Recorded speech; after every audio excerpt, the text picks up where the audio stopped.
Well, good morning, everybody. My name is Marty Goosen. I live here in Houston. I'm the regional president of J.P. Morgan Chase in Houston.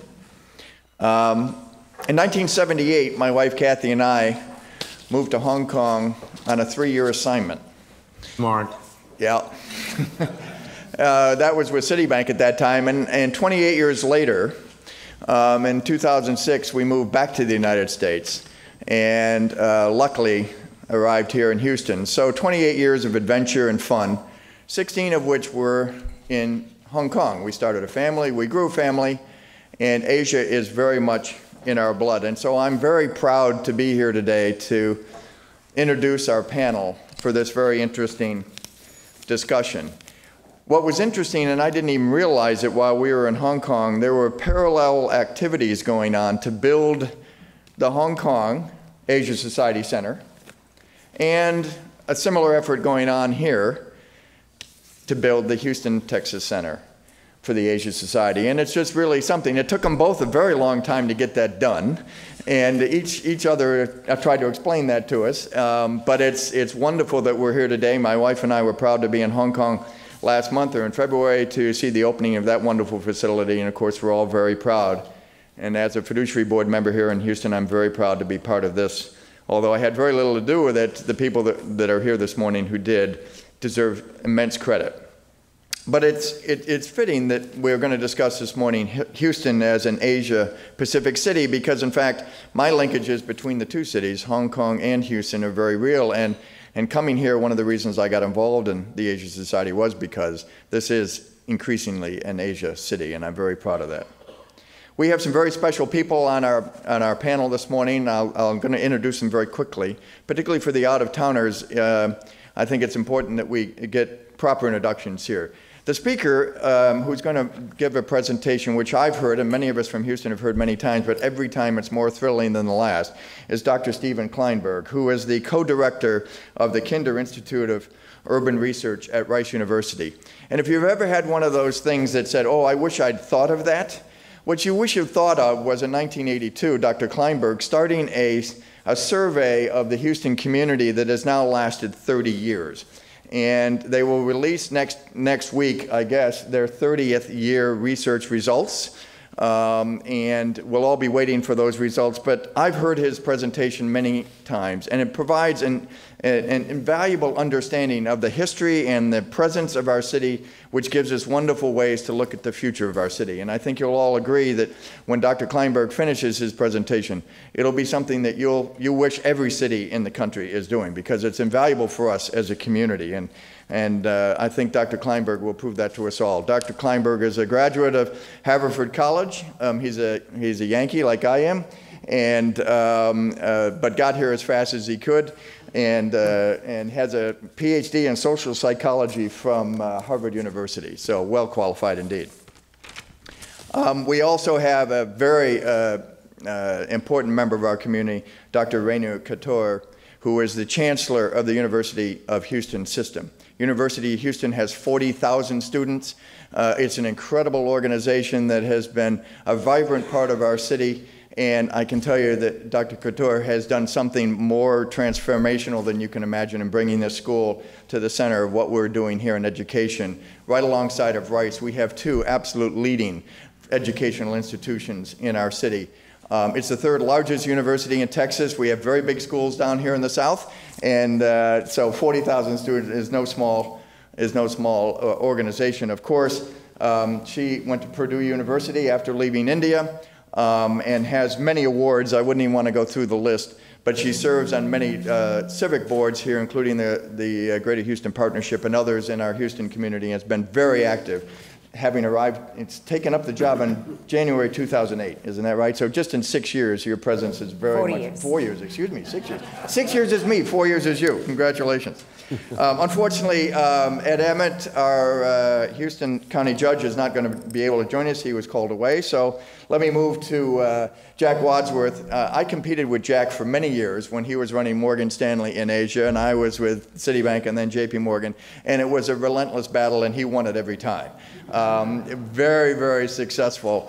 investment banking career, now a philanthropist and someone who's been very important to the Center of the Asia Society on the main board, of course. Now moved to Northern California to get them organized. He's obviously already got Hong Kong organized with a new building there. And so, Jack, we're thrilled to have you with us this morning as well. A graduate of Williams College, and he had an MBA from the University of Chicago. Ronnie Chan, of course, is an old friend of mine. I showed Ronnie this morning the business cards that I first got from Ronnie in the early 90s when I met him the first time in Hong Kong. And of course, Ronnie needs no introduction to most of this crowd, but I will say that he has been not only transformational in his return to Hong Kong in the early 90s in terms of what he did locally, but also what he's done in China. And his company has put over $5 billion into real estate in China. I'm sure that number today is $10 billion and is rising every day. And what is the number today, Ronnie? 8.5. 8.5. I'm sorry, I overestimated. But and he's a very close friend of our firm as well, and we're proud to have him here today as the chairman of the Global Asia Society.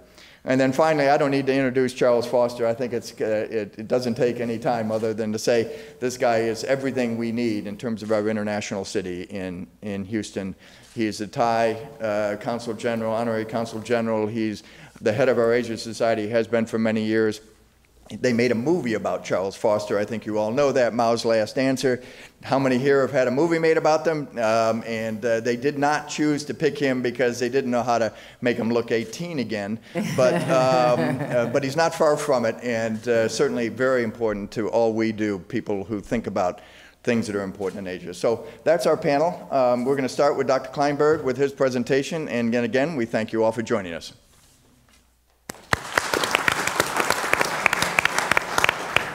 Marty. Well, and thank you all so much. It's a tremendous honor for me to have been invited to be here and to share with you some of what we think we've learned from 30 years of systematic surveys in this remarkable city.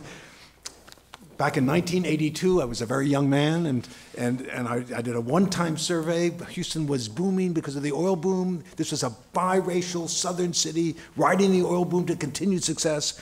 One-time survey. 2 months after that first survey, the oil boom collapsed. And so he said, my God, we better do this survey again. And for 30 years, and we've been taking a random sample of Harris County residents, asking people identical questions over the years. How do you see the world? What's happening in your life? And watching the world change. And we've had three different years in 1995, 2002, and 2011, a systematic survey of the Asian populations of Houston. So I want to share some of that with you and just remind us, I think, primarily how and why this city and this nation have been so fundamentally transformed over the last period of 20 to 25 years, why the 21st century is a different place than most of us thought it was going to be 15 or 20 years ago, and above all, of course, this remarkable new demographic reality. A reminder of how and why here, why now, between 1492 and 1965. 82% of all the human beings on the face of this earth who came to American shores came from Europe. Another 12% were African Americans originally brought here as slaves to serve the Europeans. And there's a handful of Chinese and Japanese working as farmers and laborers in California and Hawaii. This nation was an amalgam of European nationalities throughout all of its history, deliberately so. In the last 40 years of that period, between 1924 and 1965, the United States was operating under one of the most viciously racist laws the U.S. Congress ever passed, the National Origins Quota Act. And it came out of the great anti-immigrant racist backlash that accompanied the last great wave of immigration when 15.9 million immigrants came to America between 1890 and 1914. And here's a picture of the number of immigrants coming to this country in each of the decades from the 1820s to 2000. Here we were British subjects winning our independence. 1840s, of course, came the Irish with the terrible Irish famine. And I need not remind you what we thought of the Irish. There were signs everywhere, Irishmen need not apply. We thought they were a whole other species of the white race that were inferior to the Anglo-Protestants. Then came some British and some Germans and some French, a little dip with the Civil War, a big dip with the recession of 1897, 15.9 million immigrants pouring into this country between 1890 and 1914. coming from Europe, but not coming from where real Americans were supposed to come, Northern Europe. They were coming from Southern and Eastern Europe, and they weren't Protestants, they were Catholics and Jews, and they were coming to take our jobs and destroy our country. And in 1924, Congress enacted this incredible law that said, all right, from now on, you can come to this country in direct proportion to which your ethnicity and nationality was represented in the census of 1890 to give major preference to Northern Europeans. It used the new science of psychology and the IQ test to declare in the act, science has proven that there are 3 subspecies of the white race. The Nordics, who are biologically and intellectually superior to the Alpines, who in turn are superior to the Mediterraneans, and all of them are superior to the Jews and the Asians. And the law codified the Chinese Exclusion Act from California in 1882, the Gentleman's Agreement with Japan of 1906 to declare in the 1924 Act, Asians are an inferior subspecies of humanity, ineligible from ever becoming American citizens, and Asians were banned entirely from coming to America. The law of the land through the 20s, 30s, 40s, 50s. You can see what happened to immigration. It plummeted. This is, of course, the Great Depression. I tell people, you want to stop immigration, engineer a Great Depression, get 28% unemployment, people stop coming. But 98% of all the immigrants who came here after that law was changed came from Europe, 88% from Northern Europe, just as the act intended. The law could not survive, of course, the shifts of consciousness with the civil rights movements, Kennedy's assassination, and in 1965, Congress changed the law. It says, well, we used to be a racist nation, we're not racist anymore. We're going to give every country recognized by the UN 20,000 visas a year, regardless of their ethnicity or nationality, so get off my back, we're not racist. But we will continue the hallmark of American immigration policy, which is family reunification. If you're the father, mother, sister, brother, son, or daughter of an American citizen, you can come to the head of the line. Therefore, said Congress in the 60s, not to worry. The ethnic composition of America isn't going to change because we're going to give preference to people who are related to those who are already here. And besides, immigration has basically ended. And we just need to get rid of this deeply embarrassing racist law, but immigration is a thing of our past. And then it added another provision. It said, well, if you're a professional of exceptional ability, or if you have skills that are demonstrably needed in a short supply, you too can come to the head of the line. And Congress, in its debates, was saying, we need to open the door for some more British doctors, some more German engineers. It never occurred to anyone that there were going to be African doctors, Indian engineers, Chinese computer programmers who would be able for the first time in the 20th century to come to America. The law was changed in 1965. It's been called one of the great inadvertent acts that the U.S. Congress has ever passed in a body known for its inadvertent acts and its unintended consequences. The world changed. During the 1960s, about 3.5 million immigrants came to this country. Only 38% were from Europe. 1970s, almost 5 million immigrants came. Only 18% were Europeans. 1990s, about 10 million immigrants came. In the year 2000s, about 10.5, 11 million immigrants have come. 88% coming from Asia, Latin America, Africa, and the Caribbean. And the United States, that throughout all of our history had been an amalgam of European nationalities, is becoming a microcosm of the world. The first nation in history, we think, that can say, we are a free people and we come from everywhere. And it's a truly remarkable transformation. It's happening across all of America. Not equally, immigrant communities go where they know people. There are 2 cities, Los Angeles and New York, that remain the great immigration capitals of the country. Still today, about 1/3 of all the foreign-born residents of the United States live in or around those 2 great cities, Los Angeles and New York. Followed by lesser magnet gateway cities, Miami, San Francisco, Chicago, Houston. Followed right after Houston by San Diego, Washington, D.C., Dallas, Boston, Atlanta, now spreading to every city and town across America. No city has been transformed as fundamentally, as suddenly, as irreversibly as Houston, Texas. This city, throughout all of our history, was a biracial southern city dominated and controlled in an automatic way by white men. And in the space of the last 30 years has become the most ethnically and culturally diverse city in America. A truly remarkable transformation.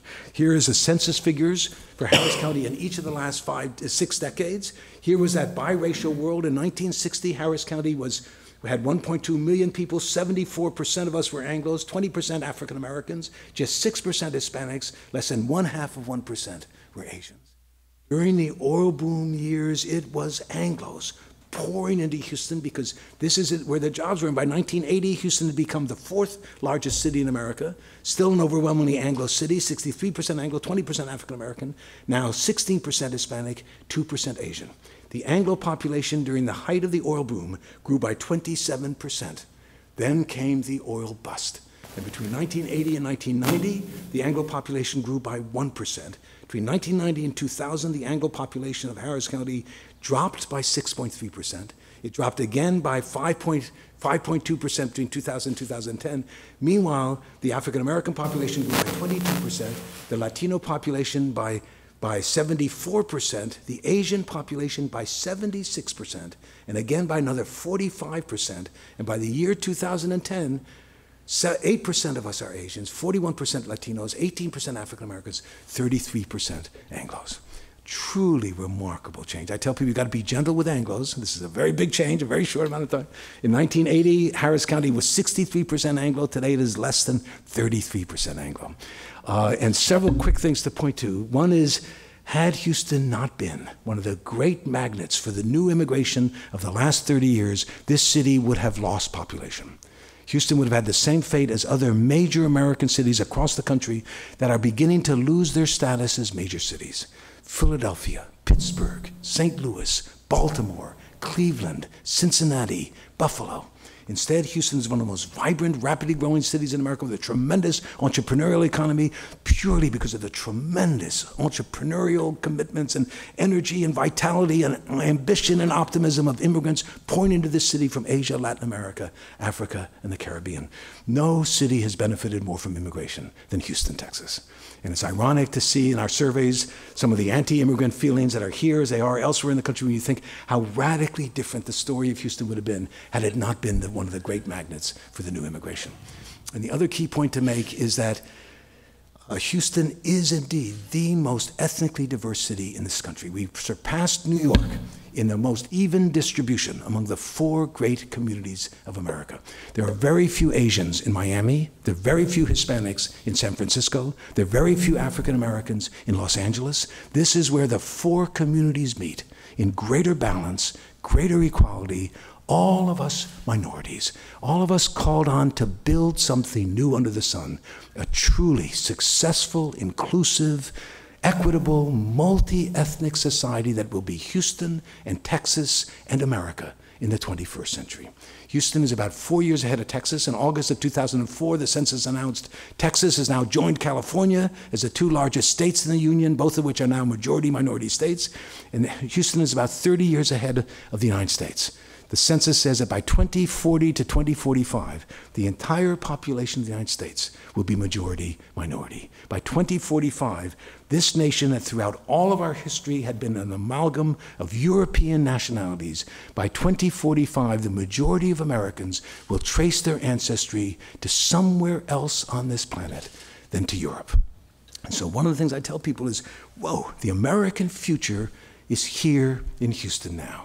How we navigate this transition will have enormous significance, not just for the Houston future, but for the American future. This is one of those key places where the American future is going to be worked out. And it makes, I think, this moment in Houston's history especially powerful and important as we think about how to build the future for this remarkable new reality that is us in the 21st century. And here is just one reminder of how dramatic the world has changed. This is Harris County in 1980, and in red are all the census tracts that are majority Anglo. In black are the census tracts that are majority African American. In brown is the census tracts that are majority Latino. This is the Segundo Barrio, as it was called, the second ward right along the ship channel, and the few places in 1980 that had no majority. Okay, so keep an eye on this map. This is 1980, this is 1990.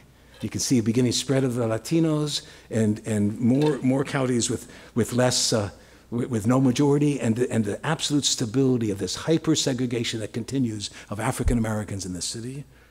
Here it is in 2000. Truly, I think, remarkable. It is the centerpiece of who we are as Houstonians, and indeed who we are as Americans as the 21st century. Where do you go if you're an Anglo looking for wow. It is as I say, a truly remarkable new reality. Here are the figures for our surrounding counties. Fort Bend County is the most ethnically diverse county in the United States. Fort Bend County today is 19% Asian, 24% Latino, 21% African American, 36% Asian. I'm sorry, and 36% Anglo. And in every one of these surrounding counties, the Anglo population has increased, and in every one of them, the non-Anglo population has increased faster. And Montgomery County, which was the most ethnically homogeneous county we have, it was 81% Anglo. This is where the Woodlands is, right, in the north of here. 81% Anglo in 2000, added a large number of Anglos, and is now 71% Anglo. This ethnic transformation is occurring across the world, across America. It is absolutely central to the new Houston, and it's spreading to all the different counties surrounding Houston. Fort Bend County is, of course, especially interesting. Here is the actual Asian populations. There were 109,000 that the census counted in 1990, 73% increase to 193,000 in 2000, 45% increase to 280,000 today. We were at the beginning, in 1970, almost that very small number of Asians were overwhelmingly Chinese. Then came the great refugee resettlement programs in the 1980s, and the Vietnamese have now become the largest of the four communities. And today, the Vietnamese are 29% of all Asians. The Indians are 18%, the Chinese are now only 16%, Filipinos are 8%, Koreans 4%, Japanese 1.3%. A microcosm of all this remarkable world of 28 different Asian nationalities and cultures and religions, all coming to places like Houston in a way that is enormously exciting and challenging, and makes this, what we're celebrating here today, and the founding of this remarkable center, so important and so dramatic as a reminder of who we are becoming as the 21st century unfolds. And then this is our three different surveys. We did 28% of the interviews in Vietnamese, Cantonese, Mandarin, and Korean, trying to reach a representative sample. And you can see it's pretty good in terms of Vietnamese, a little underrepresentation of Indians, a little overrepresented of Chinese, about this right number of Filipinos, a smaller number of those that combined, because we asked people what group do you feel closest to? We asked, actually, we did this by what was your mother's country of origin, to get this distribution, and it's a remarkable variety of Asian communities that have come to Houston. And just a few other quick things to point to. This is the levels of education of 5 different communities in Houston. This is less than high school degree, some college degree, postgraduate education. Asian immigrants, which include the Vietnamese, I'll show you in a moment, many of whom come with very low levels of education, but 61% of all Asian immigrants to Houston have college degrees, compared to just 47% of the US-born Anglos. The two groups that are coming to Houston with higher levels of professional skills and educational and economic credentials than we have ever seen in the history of American immigration, far higher than the average Anglo, are Africans and Asians. And the reason, of course, is that the main mechanism for immigration to this country after the law was changed in 1965 was family reunification. There was no one for any Asian or African to family reunify with when the law was changed in 1965, because they had been banned for the entire 20th century from coming to this country. So the only way you could get here legally was to qualify as a professional of exceptional ability. Engineers and doctors from India and China, or as in the case of the Filipinos, to largely female and largely nurses, coming here under the occupation provisions that said if you have skills that are demonstrably needed in short supply, you can come to the head of the line, and the Vietnamese who qualified for refugee status. So one group of immigrants are coming with these extraordinary credentials. It's not true. There's enormous difference by countries of origin. Here, the Vietnamese, who are 12% have less than a high school diploma. Only 8% have college degrees. Filipinos, just overwhelmingly college educated, but much less likely than either the Indians or the Chinese to have postgraduate education beyond the 4 years of college. And it's a reminder of this variety of skills and perspectives that the Asian communities are bringing. And then we asked people, what was the primary reason that brought you and your family to this country? And again, you see this tremendous differences. The Vietnamese, it's overwhelmingly democracy, war, freedom, getting away from the communist takeover that happened after the fall of Saigon in 1975. For the Filipinos, it's overwhelmingly work. Coming as trained nurses, largely in American-based nursing schools in the Philippines, and coming here under those occupational provision part of the 1965 Act that said if you have skills that are needed and in short supply, you can come here. And then Indians and Pakistani Indians, a little bit more work than education. Chinese, a little bit more education than work. The story, of course, of the Chinese come here as graduate students and then figure out a way to stay. But increasingly, it's a variety, but of tremendous skills and perspectives that are being brought here. And then finally, one last thing I wanted to show, and then we can turn over to our discussion. This was 4 different waves of Vietnamese. And it's really interesting to remind us of how the world is continuing to change before our eyes as we go forward here. In the Vietnamese who came between 1970 and 1979 were overwhelmingly college educated, English speaking Catholics, right? Who came overwhelmingly, they said, because of war politics, seeking war, getting away from the war, seeking freedom from the terrible fall of Saigon and all of those realities. And then in the 1980s, it began to shift, began to get more Buddhist, began to get fewer speaking English and more speaking Vietnamese, and still war politics and freedom. And then in this latest, it's a small number, but here we are, of those that have come since 2000, the war is over, right? The reasons for coming here as a Vietnamese have changed dramatically, and the Vietnamese who have come in recently are overwhelmingly coming for work or education, much like the other Asian populations are slightly more likely to be Protestant, but also still Buddhist, and much less likely to be Catholic. And it's again a kind of reminder of the evolution of these remarkable populations as Houston sort of reinvents itself as a microcosm of the world and tries to position itself for success in the very different world of the 21st century. One other quick thing to point to that is in our 3 surveys that we did in 1995, 2002, and 2011, we asked this random sample of people, of course, were you born in the United States or somewhere else, and what is your country of origin? That first survey in 1995, of the 500 Asian adults in Harris County, Texas, only 8% were born in this country. 92% of all the Asian adults in Houston in 1995 were first-generation immigrants.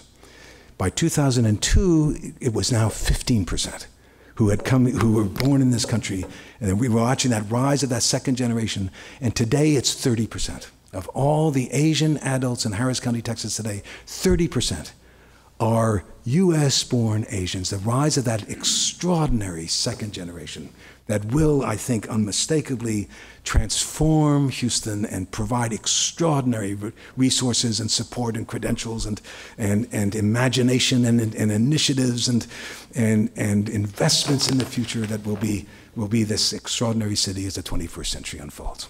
Thank you all very, very much. Great honor and pleasure to be here. I look forward to the discussion. Thank you.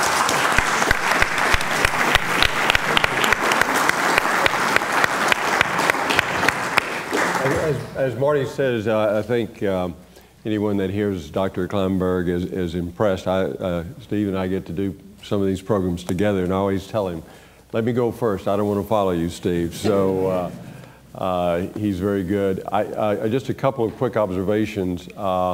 One, it made me think it was a good time to be practicing immigration law at this time. But secondly, to get back to what some of us had engaged in a conversation earlier about the Asia Society being sort of a global family and the linkages, and I think maybe that's going to be the theme of our panel discussion today, how this growth of the Asian American communities here in this part of the country and elsewhere, San Francisco and throughout the country, really provides linkages from the United States to the diverse countries of Asia and helps in our mission. I remember when I first came here, you could probably count the number of Chinese restaurants on one hand, and today you probably couldn't go to even the number of all the Vietnamese or Thai restaurants in a year. You couldn't probably cover them all. There's so many. But maybe, one more thought about the 65 Act. I once wrote a comment for the Woodrow Wilson Quarterly because they were in connection with the great, the fact that LBJ, Texan, he was one that actually pushed Kennedy's 65 Act through. And he gets so much credit for the civil rights, the 64 Act, the 65 Act. But my thesis was the 65 Immigration Act was just as important in many ways for all the reasons that Steve said. So let's talk about these linkages and how this remarkable growth of Asian American communities helps facilitate our relations with Asia in education, in business. Renu, perhaps start with you because you're an example of that. You and your husband, you immigrated here through education and job opportunities at a university level. So why don't each of you comment about that, and we'll start with you first, Renu. Okay. It was a great presentation, Dr. Kleinberg. Just fantastic. I mean, you can feel a lot of things, but getting them numbers and seeing them is just a totally different thing. And I mean, I definitely, well, I didn't come here for education, but my husband did, of course. I came here because I got married to him, but that's okay, you know. But coming to Houston itself, I mean, I really got lucky, I think, because somehow Houston and Asia are not connected, I think, in the minds of the people. Because I was in Florida, happy for 25 years, had no idea about what Houston was and had no desire actually for here, but I had been to Houston only one time for a wedding for one day. But here I was lucky and I got this opportunity and it seemed right in my gut without knowing about the Asia piece. And since then, 4 years has been incredible. And I can tell you a couple of things. Dr. Kleinberg said that how it is most ethnically balanced city. I can vouch for that from within the university. I mean, we are second most diverse university in the nation, research university in the nation. We have 38% Anglos, but we have 20% Asians. And now we have 25% Hispanics. We are a Hispanic serving institution designated by Department of Education and an Asian serving institution designated by the Department of Education, which means we can tap resources from Department of Education to really bring back and serve our students. But the point I want to make is not just the numbers, it is the difference that I found at University of Houston when I came from Florida was you can see students in groups, you know, all the time. And what I would see earlier in other campuses is that you would see, you know, that, okay, all Hispanics, they hang out in front of the library, and all the Asians, they're hanging out in front of the union or center or whatever. At the University of Houston, it's absolutely amazing. You will find any group of students, and there will be 2 or 3 different types of students there. Sheer numbers have made them merge. And that is one of the things which I believe is preparing students not just for degree or the market. I believe we prepare students for life, and which becomes very clear. They know how to work in multicultural setting, and I think Houston, in that sense, is extremely open, celebrates the success, doesn't ask where you came from, but wants to know what you have done. And you know, it's just really uplifting in that sense. And I think, and I just want to put in a plug here for the Asia Society, just having this building here, I think is going to do one thing, which is to connect Houston and Asia somehow in people's mind and psyche. But second thing is, I mean, last night it was unbelievable. I mean, the energy, I have been to so many galas before, but the energy level was absolutely phenomenal. It was just different. Everybody felt it was their place. And I think that's what we are accomplishing here. So, I mean, it's really incredible. I congratulate the board and you all for doing what you have done here. Now, Ronnie, we'll maybe go to you next. Ronnie's sort of an example of many things, but one is sort of reverse immigration, came here, educated, lived here, and then goes back to Asia to be even more successful. I wonder, who is the most diverse university in America? Rutgers. Rutgers in New Jersey. I'll be done. They are Anyway. not ethnically balanced the way we are. We are now I've found the new word for us, which is we are the most ethnically balanced university. I will find out, and once I have it, it's going to be on the billboards. It's okay. Ladies and gentlemen, let me tell you the great contribution that Hong Kong made to Houston. Renu told me that she taught in Hong Kong for a year. And we in Hong Kong are just not smart enough to keep her there. And you should all thank me for it, because I was asked to be the chair of that university, which I didn't take, and maybe that's why. But anyway, you know, Hong Kong is also an immigration city. Almost nobody is really originally from Hong Kong. And that's one of the things that made Hong Kong strong. And I think that America obviously is the unique country in the world. There's just no other like that that I know of, where nobody is, almost no one is original. The local Indians, I suppose, may be considered such, but that's percentage-wise is so small. And both ethnically as well as the country of origin, and indeed, many other dimensions. This country is just unique. This is the only country I know of is not based on, at least no longer, language or ethnicity or religion. This is a country that is truly an amalgam. And I think that mankind's history have shown that when you have that diversity, you do have strength. And one of the main reasons why the United States was strong 200 years ago for other reasons. But today, I think America has been able to remain strong for a different reason from its origin. 150, 200 years ago, very little population here, but a lot of natural resource. So on a per capita basis, the natural resource in America is probably higher than anybody, with the exception perhaps of Russia. But they are too cold.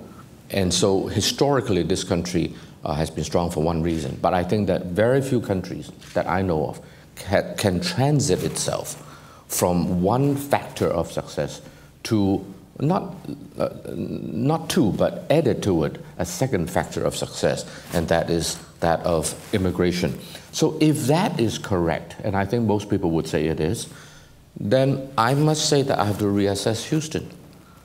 Because our impression of Houston, I'm sorry for those of you who are Nordic, and is that you know, Houston has strong culture, and the Nordic origin male in this city is very dominating, and that's, I suppose, what made this city strong historically. But then I think that you too, like as a microcosm of the host country, is evolving, adding a different dimension to why this city is strong. And so for those of us who are from the outside, I think we need to change our mindset about what Houston is all about. Houston, after this presentation, I must say I have a new appreciation and new view of Houston. Another point is that as a first generation born in Hong Kong, my father moved to Hong Kong the day after they got married. And a year later, I was born. So I'm the first generation born in Hong Kong in my family. And we all know that first generation, the immigrant generation, as well as the very first generation that were locally born, are probably the most hardworking, dynamic, creative. They need to survive.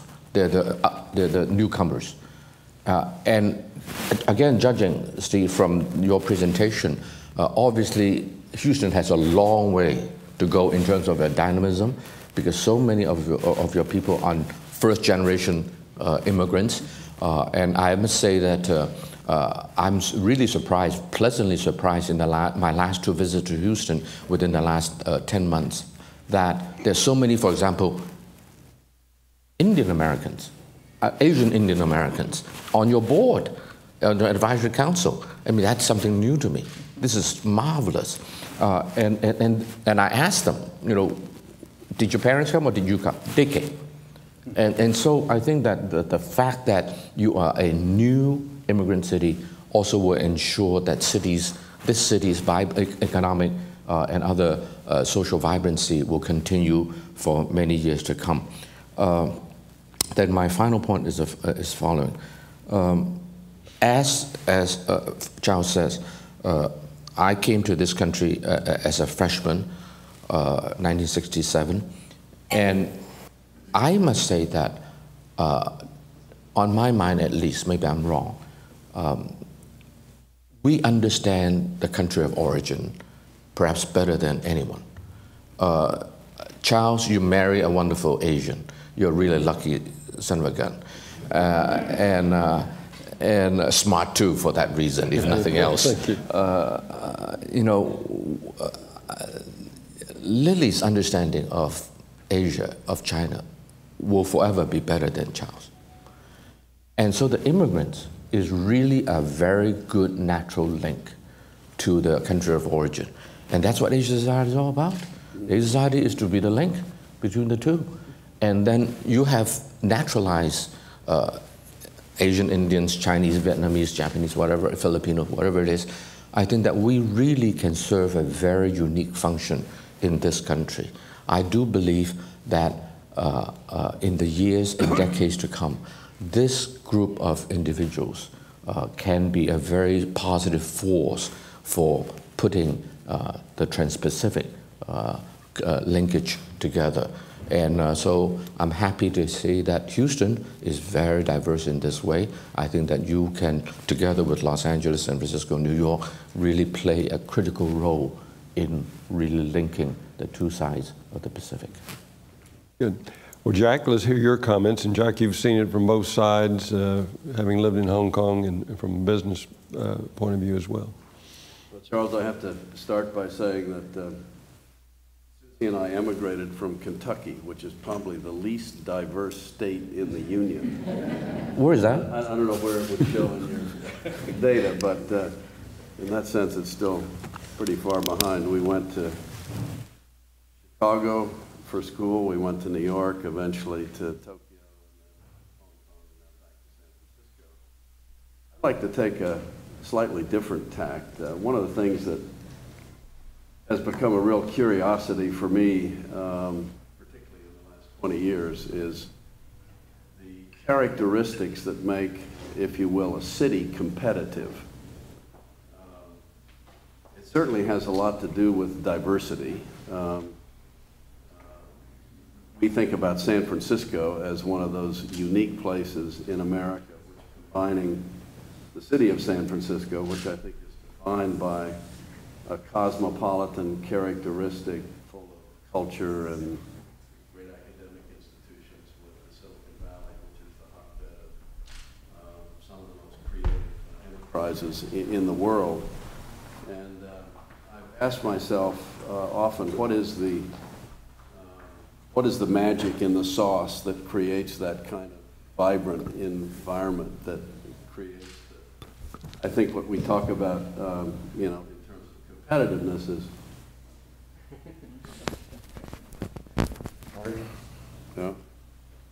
Kentucky, they don't need microphones. one of the important things about competitiveness is good technology.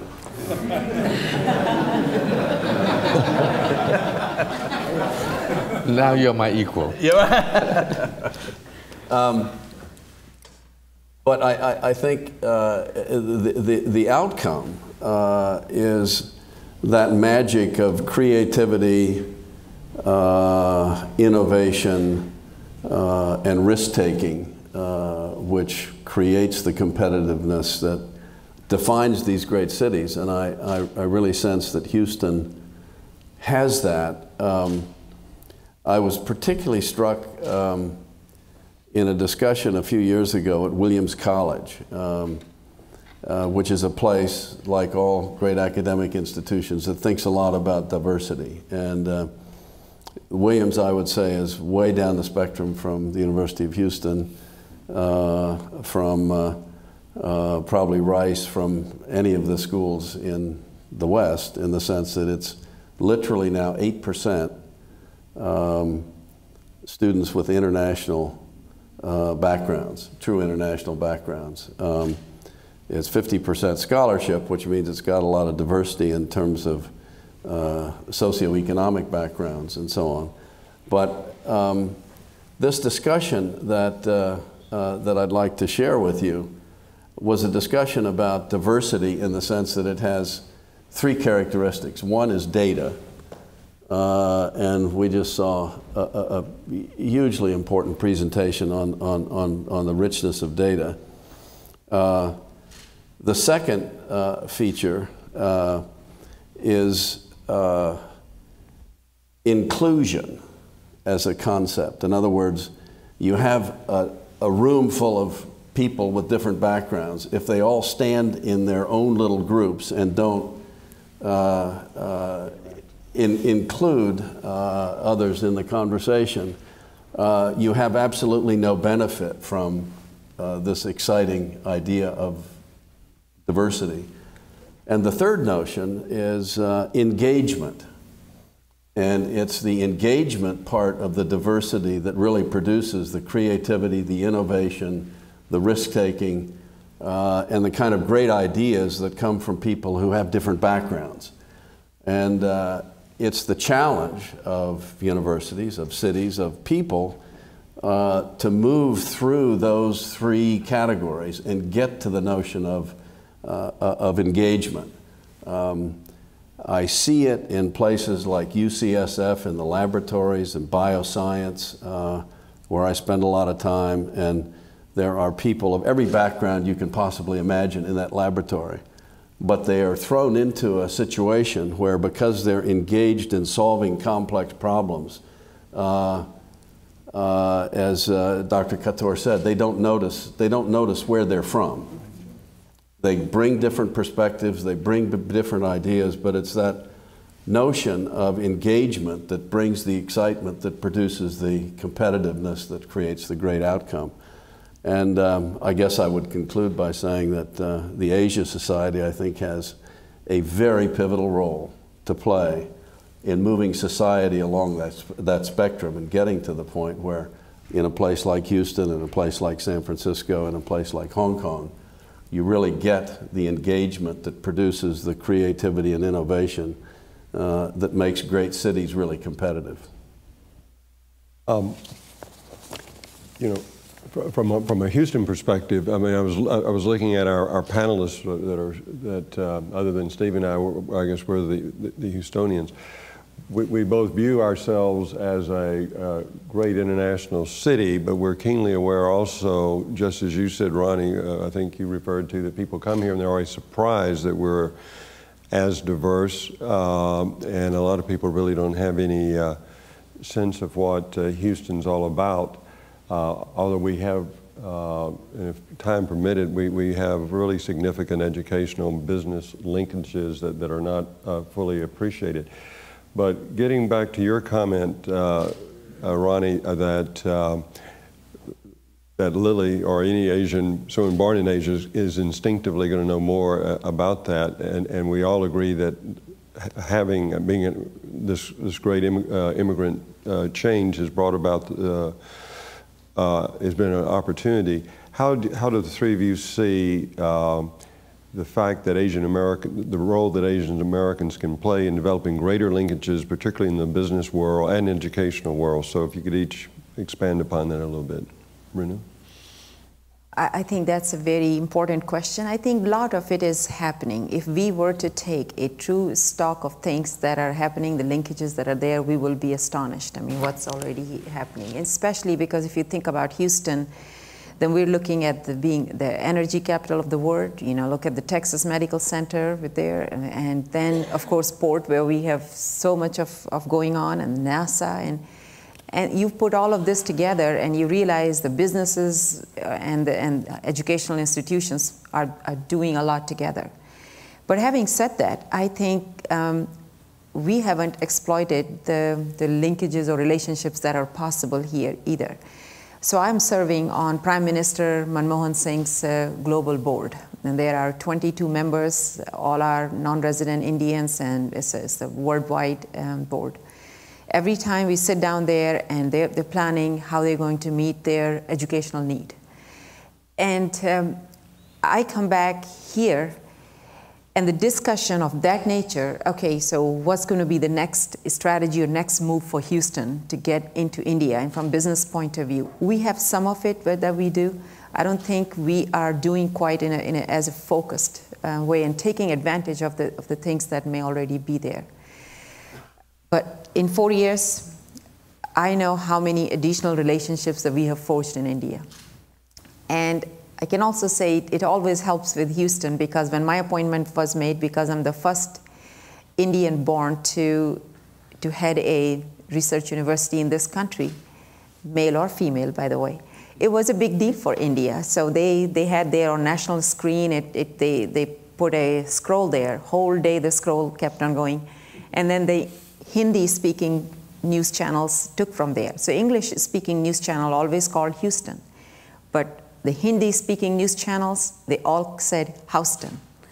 And I mean, I'm looking at those videos, Houston, and it's just like, no, it's not Houston. And I went there and I was introduced the same way, so I had to correct. Well, nobody calls it Houston anymore.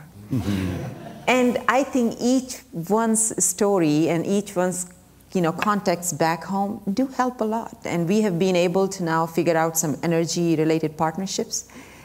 We have great partnership with China too. With India, we've started. We have with universities, we have started 3-2 programs, so where they can do in 5 years 2 degrees, the BS and MS. We have great actually benefit in Texas, where if they're coming to University of Houston, we know the out-of-state tuition for international students can be huge. Sometimes 2.5 times more. Well, we have a program where if somebody is coming from Asia, then if there's a book scholarship offered, which is the community can make a book scholarship, and of course there are some criteria to meet. Once you meet those criteria, your tuition actually gets to in-state tuition. I mean, that's a huge break for students. So I looked at other day, 75% of all the students from India who are studying here actually are paying in-state tuition here. So, I mean, this is just a small thing, but I think if we go and look at what's happening, MD Anderson, Rice, and Baylor, I mean, enormous relationships and partnerships. At least I know more about India. I think this venue may provide us more opportunity to do something that is more concerted, more strategic, and more driven, and that would be great. Thank you, Renu.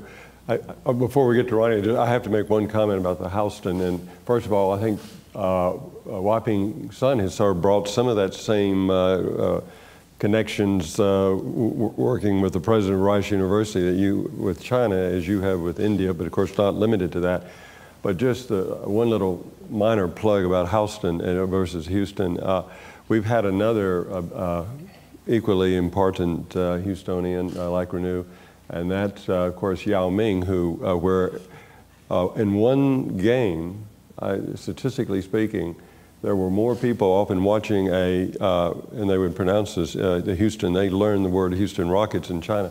More people were watching the Houston Rockets because of his fame in China. You could have a game being watched than more were watching the Super Bowl just because you had another 300 million people in China watching Houston Rockets game. Ronnie. Oh, Yao Ming, by the way, is my brother. You're equal. I think you have similarity. You look the same. Yeah, very much so. Thank you for recognizing. Talking about Yao Ming, that's interesting. Because, he is in a business where meritocracy is the thing. And it's instant assessment. You make those 2 points, you don't make those 2 points, right? You block the shot, you don't block the shot. And there are other areas of human endeavor where it's less meritocratic, or it takes longer time for merits to be recognized. And that's why, I think sports is really the most diverse, truly diverse industry there is. And I think that it is great that the rest of us in other areas really need to follow that example. And I believe that the Asian society really can play a role there. Look at the fact that we have a Nordic co-chair and an Asian co-chair. Right, of course, I can say a lot more about that. You know, you've got a tall and short, and beautiful, and ugly, and gender difference, and smart and not so smart. You know, you can say a lot more. But anyway, I think that it is truly amazing how and the fact that Houston, being a, forgive me if I'm offending anybody, is a newer city and newer immigrant city. I think you have some advantage. You have less baggage, and look at those numbers, Steve. You have given, where so balanced. It's not just diverse, but balanced. I think give you a really unique situation where you can really be an example to many other cities and indeed many other human endeavors. Where if you are Asian American, Asian Indian American, you're Chinese American, Korean American, in this city, there is no sense of that. That both the way you look at others, as well as your own self-perception. That when I come to Houston, in the old days, I used to come to Houston a lot, some of you know, 20 years ago, and I feel that I'm a minority. Now I'm happy to say that everybody is a minority, and the self-perception of being part of it, it really helps in the, what's the second word you use, diversity, the second one is what, the third one is engagement. Engagement, inclusion. Inclusion, yeah, right. I think it really helped in that process. And I believe that Houston really, or Houston, can really be a leader in this respect. Just like A Society is a leader in this respect. I'm reminded of answering the telephone in Brooklyn after Susie and I had moved there after about a year, and it was a political pollster who asked me a bunch of questions. They said, "What's your ethnic background?" And I said, "Let me save you some time. I'm Anglo, I'm WASP." And there was a silence on the phone. And he said, "That must be other."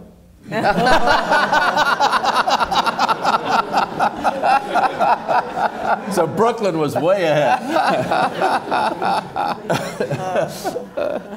But I think in San Francisco, one of the things that Bruce and Wendy and I have found, because San Francisco as a city is 41% Asian American. I mean, it's like you're Hispanic. It's 41% Asian American. One of the first things that we undertook was to bring those communities together. And I'll never forget, Bruce, we had a dinner where there were about 30 people in the room. And we asked a guy named Duc, who was a Vietnamese, who had a radio program called Asian Time in San Francisco, which was, it's gone now, but it was a hugely popular a program that really brought all of the communities together under his idea of what they should be talking about. And the first thing, 25 people in the room representing all of the Asian American communities in San Francisco, none of them had ever met before. So they were in their silos, and then this is about inclusion. You know, we're still working on it because it's not easy. But that was a seminal moment, and it was really exciting to see how excited they were to be together. The other aspect of that moment that I'll never forget, my co-chair in San Francisco is Chung Moon Lee, who of course is native Korean, hugely successful entrepreneur, makes marvelous speeches about philanthropy, is one of the great Asian American leaders, not just in San Francisco, but I would say in the world. He and I were to make some welcoming remarks and then ask Duc to engage the group in a conversation. I stood up and apologized for the fact that there wasn't a seating map at the door. So that we had everybody seated, but they took a long time to find their table and then their seat. Chung Moon Lee stood up and told a fairly bad joke. And Duc then said, "This is really an important evening. An Asian would usually apologize, and an American would usually tell a joke." Right. Wadsworth has become a... They've reversed roles. And I guess we now have a mayor in San Francisco of Chinese origin. I think he's going to make a terrific difference. But even in a place like San Francisco, I've really detected in the last 3 or 4 months the fact that we have an acknowledged leader, a good mayor, who is of Chinese origin, has changed a lot of the attitudes in San Francisco about the way people think. It makes a huge difference. And the same way heading a university or heading a company makes a difference. It's a great thing to talk about it, but when you do it, it makes a difference. Good. This conversation could go on quite a bit, but I'm aware of the time. I wanted to see, Steve, do you, if you have any comments on what you've been hearing about, and maybe Ronnie, as the global co-chair, you could finish, Steve? Yeah, two comments. One is, I love the fact that all of you are pointing to this remarkable connection that Houston has with the wider world. Houston, the 3 pillars of the Houston economy are oil and gas, still very important, not as important as the medical center and all the biotechnology that will be central to the 21st century, and trade. The 2nd largest port in the country, the 6th largest port in the world. It is an enormous advantage and enormously important for Houston to be a microcosm of the world. Time of the rise of a single world economic system, and to have this transnational connections are just tremendous. And the other point I would like to make is one of the most striking things in our surveys, just because of the nature of migrants. We were a city of Anglo migrants during the oil boom years, and for the last 30 years, a city of non-Anglo migrants. You migrate when you're a young man or woman looking for new opportunities for your family. So the older folks in America and in Houston are disproportionately Anglo, and the younger folks are disproportionately non-Anglo. In Harris County, Texas, of everybody over the age of 65, 70%. And of everybody under the age of 30, 78% are non-Anglos. So there is a sense of just inevitable transformation that is enormously important as these cities like Houston and San Francisco become true connectors to the entire world global economic system.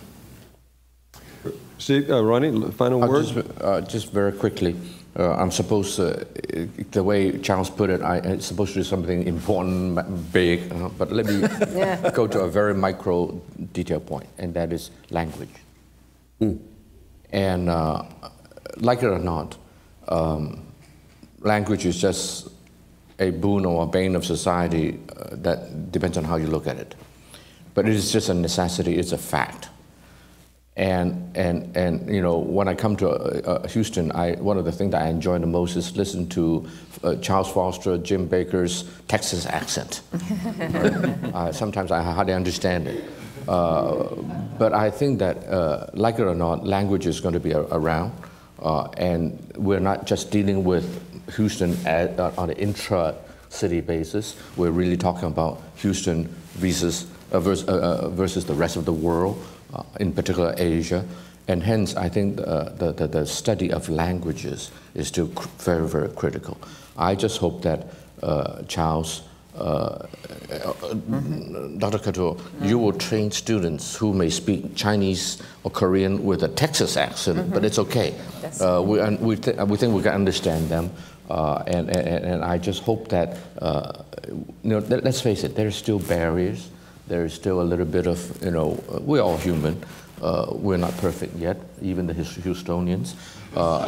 And so, it is a work in progress that we need to keep working at it to make the diversity work better, make the inclusion work better, make the engagement work better. And I think learning the language is very, very important. So I'm happy to say that, the Asia Society on the educational front, historically, we have done quite a bit of work. Besides language, if you were to type in Asia in the internet, or Cambodia or Laos or whatever, as a teacher, a lot of our material will pop up. And I just hope that, in this area, Asia Society will continue to lead on an educational basis, and I also want to just encourage all of us to learn an Asian language. Charles, sorry to go back to you. You have been married for what, 30 years now? Almost. You speak Chinese? Mama Hu Hu. Mama Hu, not Patsy. And your son speaks Chinese? My son's, mine is limited, but I was going to make that point.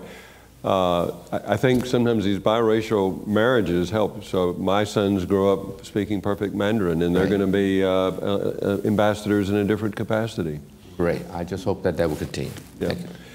I want to thank, let's thank all of our panelists for this presentation. Marty Goosen for the introductions, and Martha Blackwelder, our executive director, has the last final word. Martha. I just want to echo Charles in thanking our panelists for a very interesting conversation. I think we all learned a lot and very thoughtful remarks. Thank you again.